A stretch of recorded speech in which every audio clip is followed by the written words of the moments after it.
आज म च्यालेन्ज दिन्छु, म तपाईहरुलाई म अहिले लाने भने हजारौं जनालाई म जेल लान सक्छु, तर म गर्दिन।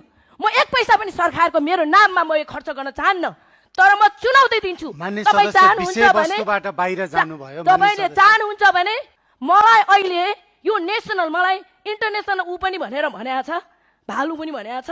म भन्छु तपाईहरुले मलाई नेशनल पनि मलाई प्रयोग गरेर के रे चुनौती दिन्छु, मलाई प्रमाणित गरेर देखाउनुस्। मैले कति जनालाई लगाएको छ प्रमाणित गरेर देखाउनुस्।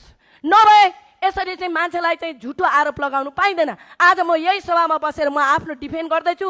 हरेक के रे नेपाली महिलाहरूलाई चाहिँ जुन मान्छेले चाहिँ के रे कुराहरू गर्नुभएको छ र तर आज यो गरिमामयमा पनि मैले एउटा नेमापति गर्दाखेरि मलाई हाम्रा आफ्नै आदिवासी महिलाहरू साथीहरूले पनि धेरैले बेचे अनि के रे चाइल्ड ट्राफिकर भनेर मलाई चाहिँ यो थुप्रै सामाजिक सञ्जालमा मलाई लेखेको छ।